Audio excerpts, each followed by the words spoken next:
સુરતના વાડી ગામના મેદાનમાં વહેલી સવારે ગૂંજતો કદમતાલનો અવાજ આદિવાસી વિસ્તારના બદલાતા ચિત્રની સાક્ષી પૂરે છે.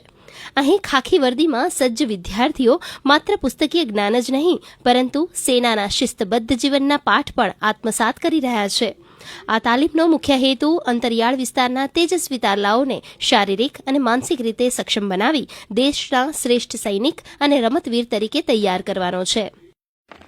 मैं स्कूल में आने के बाद बहुत डिसिप्लिन हुई हूँ और ज़्यादातर ये कि यहाँ पे हमें पढ़ने का टाइम भी मिलता है, स्पोर्ट्स एक्टिविटीज़ भी, और यहाँ पे हमें मोटिवेट भी किया जाता है कि हम लोग क्या आगे करना चाहते हैं, क्या वो उसके बारे में सिखाते भी है और आगे जो आप अपॉर्चुनिटी लेना चाहते हैं वो भी हमें मिलती है. मैं आर्मी ऑफिसर बनना चाहती हूँ. ત્યારબાદ અમારે એક કલાક પરેડ રહે છે, તેનામાં અમને ડિસિપ્લિનના બારામાં શીખવામાં આવે છે, કેમ કે આપણી આર્મીની પરેડ હોય છે તે ડિસિપ્લિન જ હોય છે.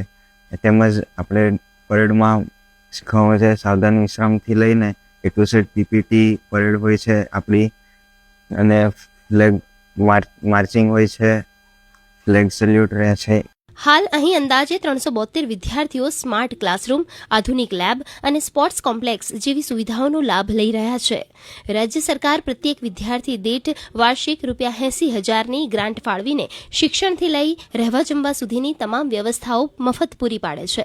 સાવધાન વિશ્રામ અને ફ્લેગ માર્ચિંગ જેવી પરેડ આ બાળકોના જીવનમાં શિસ્ત અને રાષ્ટ્રપ્રેમનું વાવેતર કરી રહી છે. સૈનિક સ્કૂલમાં ધોરણ 6 થી 12ના વર્ગો કાર્યરત છે, જેમાં કુલ 349 બાળકો હાલમાં નિવાસ કરી અભ્યાસ કરી રહ્યા છે. રાજ્ય સરકારના અંદાજિત 50 કરોડના ખર્ચે અત્યાધુનિક મેદાન સાથે 20 એકરમાં આ સ્કૂલ ફેલાયેલી છે. ડ્રીલ પરેડ ગ્રાઉન્ડ અમે અહીંયા છે.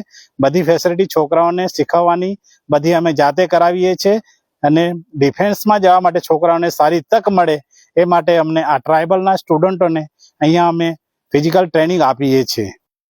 નિવૃત્ત લશ્કરી અધિકારીઓના માર્ગદર્શન હેઠળ મળતી વિશિષ્ટ તાલીમ આ યુવાનો માટે સેનામાં ભરતી થવાનો માર્ગ મોકળો કરે છે. મુખ્યમંત્રી શ્રી ભૂપેન્દ્ર પટેલના નેતૃત્વમાં આ સૈનિક સ્કૂલ આદિવાસી બાળકોને રાષ્ટ્ર રક્ષાના મિશન માટે તૈયાર કરી રહી છે. જંગલના આ સંતાનો હવે આકાશ આંબવા અને દેશની સરહદો સાચવવા સંપૂર્ણ રીતે સજ્જ છે. બ્યુરો રિપોર્ટ, દૂરદર્શન સમાચાર, અમદાવાદ.